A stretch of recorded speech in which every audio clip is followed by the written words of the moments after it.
Já reparou como as HQs de mensagens ficam feias na estante? Resolva agora esse problema e ainda proteja, valorize e organize sua coleção com os boxes exclusivos da Case in Case. Olá pessoas! Há algum tempo eu não faço análise de quadrinho antigo, né?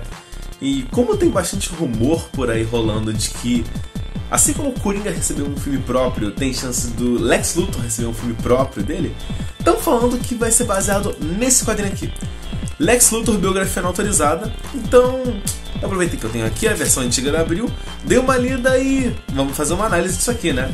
Vou fazer análise com base na minha versão, que é a versão da Abril, que essencialmente é a mesma história da versão da Panini que ela relançou, que no site da Panini tá por preço de R$ 35,90 por capa dura e todo aquele negócio quadrinho gourmetizado da Panini. Eu mais pra frente vou falar sobre o que eu acho disso e tudo mais, mas vamos primeiro comentar sobre o quadrinho em si. A propósito desse quadrinho é justamente mostrar como Lex Luthor se tornou Lex Luthor, como ele deixou de ser um moleque de uma família ferrada e se tornar um dos caras mais ricos do mundo e um dos mais influentes e temidos também. Então, esse quadrinho, quando você pega ele tem essa capa maravilhosa, né? Que é como se fosse uma pintura do Lex Luthor e tal, como se fosse capa de livro mesmo. E atrás tem uma sinopse que é como se isso aqui fosse de fato um livro do universo DC que você tá pegando. E essa apresentação já me impressionou bastante, porque é uma coisa bem diferente do que a gente está acostumado a ver em quadrinhos. E aí, quando você abre ele, né? Lembra, esse quadrinho aqui, cara, ele é da Abril, né? Então, tipo, ele nem tá com preço em real, né? Sendo em junho de 1990. Então, é mais velho que muita gente aí, mais velho que eu, aliás. E é engraçado ver que, como naquela época os quadrinhos não tinham orelha, tem informações do autor e coisas do tipo como se fosse uma orelha no quadrinho, né? O próprio quadrinho trata o autor da biografia como o verdadeiro autor da história, né? Porque o quadrinho em si ele vai acompanhar o jornalista recolhendo fatos, depoimentos, registros para montar a biografia do Lex Luthor. E este livro, né, esse produto quadrinho, ele vai tratar como se isso aqui já fosse um material terminado. Então, a biografia que está na orelha do livro, por assim dizer, é a biografia do personagem principal do quadrinho, né? Isso é sensacional, é uma ideia que eles podiam ter mantido ou trabalhado mais vezes. Se isso aqui é canônico ou não, bom, é difícil dizer, porque isso aqui saiu nos anos 90, aqui no Brasil, então deve ser, sei lá, por 87, lá fora, algo assim do tipo. E certamente isso aqui não é canônico, mas não teria nenhum problema se fosse, porque é uma parada que pode ser trabalhada em qualquer período do tempo, sabe? Tanto a parte do jornalista investigando a vida do Lex Luthor, quanto toda a tramóia e o que é o Lex Luthor, sabe? O Lex Luthor ele não mudou muito de lá pra cá. Claro que hoje em dia ele não é mais aquele estereótipo de cafetão ou de mafioso como era aqui nesse quadrinho, né? Mas vou comentar um pouco mais sobre isso quando eu for falar mais sobre o quadrinho em si. Mas vamos lá, já falei meio que a proposta do quadrinho e a sinopse dele também. E vocês vão se surpreender, assim como eu me surpreendi, quando você abre e a primeira página é do Clark Kent sendo interrogado pela polícia. Porque o que acontece? O jornalista foi encontrado morto. E a última coisa que ele escreveu com o próprio sangue no chão foi Clark Kent. E o Clark Kent foi a última pessoa a estar com ele em vida. Então o quadrinho vai abordar duas narrativas. Uma é o Clark Kent tentando provar a sua inocência e explicar o que aconteceu com o jornalista, chamado Peter Sands. E a outra narrativa é sobre o Peter Sands montando a biografia. Mas quem é Peter Sands? Cara, ele é um repórter bem meia boca, né? Ele mora num bairro ruim, a casa dele é esquisita, a vizinhança dele é horrorosa, as influências dele são péssimas e os trabalhos que ele arranjou por aí são horrorosos. Tanto que o quadrinho começa com ele endividado, já tendo atrasado aluguel por não sei quantos meses e recebendo um ultimato a pagá-lo. E você percebe que o trabalho dele é ferrado porque ele vai ligando para várias pessoas para tentar conseguir um adiantamento ou cobrar dívida. E você vê que o cara só trabalhou basicamente em revista pornô, sabe? Naquelas paradas tipo super-heróis, coisa assim, né? E todo mundo fala com ele com desprezo, então você vê que ele não tem nenhum renome.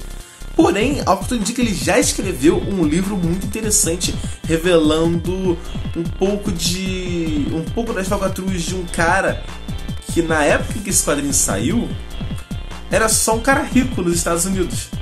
Mas hoje em dia a gente sabe que é o com o presidente dos Estados Unidos, pelo menos enquanto estou gravando esse vídeo. Então surge uma oportunidade de ele conseguir um dinheiro, né? Uma editora está a fim de publicar mais um livro dele, porque o anterior dele fez um bocado de sucesso, né? Trouxe bastante escândalo à vida pública de um homem. Então agora ela oferece, ela pergunta, qual é o seu próximo projeto? E ele, no desespero, ele olha assim, os papéis ao redor, vê um jornal assim com a cara do Lex Luthor e fala, vai ser um livro do Lex Luthor. Então ela dá um adiantamento e assim ele começa a se entranhar cada vez mais. No início ele achava que é só, vou ver como o cara, sei lá, conseguiu dinheiro fazendo investimento ou algo do tipo, mas logo ele começa a investigar para fazer de fato o livro e ele vê que tem muita coisa errada na história do Luthor, né? Desde sua infância, que era absurdamente pobre, como ele começou a crescer muito rápido, e então ele para de beber, né? Ele fica tão preso em buscar a origem do Lex Luthor e montar toda a sua escalada ao nível de poder que ele está hoje, que ele se limpa. Ele simplesmente esquece de beber, ele para com tudo isso pra manter o foco e falar, cara, eu tenho que desvendar isso, né?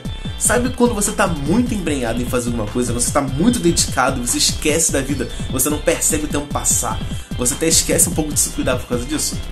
Então, é isso que acontece com ele. Ele para de beber, ele se mantém sóbrio e tudo mais, e ele começa a ir de fato a fundo. E é interessantíssimo como ele faz isso, né? Porque você vê como ele consegue o contato da professora do primário do Lex Luthor. E aí tem ela dando depoimento de como era ensinar o Lex Luthor na escola. Depois você vê o cara que fez a apólice de seguro dos pais do Lex Luthor quando eles morreram.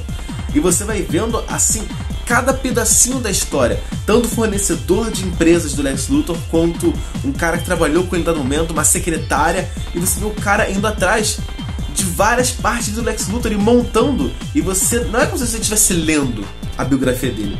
É muito mais interessante. Você vai ver como o cara tá montando a biografia do Lex Luthor. E isso é sensacional. Mas digamos que essa movimentação estranha no passado do Lex Luthor vai ser percebida por ele. Então, digamos que Lex Luthor no momento vai tomar conhecimento do que está acontecendo. E se ele vai deixar o cara terminar a biografia, é outra história. Mas eu garanto que o desfecho da história é absurdamente surpreendente. Das duas tramas. Tanto do Superman, né, do Clark Kent, porque eu não comentei até agora, mas ele fala, cara, quando eu visitei ele estava vivo. E aí eu fui chamar o Superman, né, porque o cara só queria falar com o Superman. E quando eu voltei, o cara estava morto. Sabe, o Superman encontrou o corpo dele morto e avisou a polícia. E aí os policiais falam, tá bom, então chama o Superman que a gente quer falar com ele pra ele provar sua inocência. E não tem como o Clark provar. Então, tanto a narrativa do cara investigando o Lex Luthor é interessantíssima, quanto a do Superman tendo que narrar os fatos, assim, do que houve com ele e de como ele chegou a essa conclusão, como ele chegou lá e o cara tava morto, e se livrar sem ser o Superman. Então, sinceramente, eu me surpreendi muito com o roteiro do James G. Hudnall, eu espero que vocês falam o nome dele certo, e a arte do Eduardo Barreto, que é um uruguaio, e as cores do Adam Kubert. Cara, esse quadrinho tem muita cara dos anos 80. Sério, muito. O traço dele é muito anos 80. Mas a narrativa é tão genial, é tão interessante, e você vai se interessando cada vez mais que não tem como você parar de ler isso, que você vai ler e falar, cara, que sensacional, e vai lendo. E a arte, mesmo sendo esse negócio, ela é muito dos anos 80. Mas isso dá um clima interessante pra história, porque, como eu falei, né, o Peter Sands, ele é um jornalista dos guetos, ele é um cara bem ferrado e tal, e você vê um pouco dos maneirismos dele, de como eu vou interrogar pessoas de um boteco de viela sujo. Então você vê que, tipo, geralmente ele tem uma postura normal, né, de cara, de pessoa normal, mas quando ele vai interrogar esse pessoal mais barra pesada, ele muda a postura, muda um pouco a voz, o olhar, e aí você percebe que ele tá indo lá com uma outra postura, uma outra figura, uma outra persona. Então você começa a perceber coisas sensacionais, e a arte combina perfeitamente com isso. Tanto na parte de retratar criminosos, bandidos, a sujeira da parte ruim de Metrópolis que ele vai atrás, tanto os bairros zoados e tudo mais, o ambiente urbano que tanto o roteiro e a arte criam é tão bem feito, tão bem construído, que é maravilhoso, sabe? E a parada é que eles conseguem construir toda essa história sobre o Lex Luthor sem quase mostrar ele. Sério, o Lex Luthor aparece por, sei lá, 3 páginas, 4 no máximo.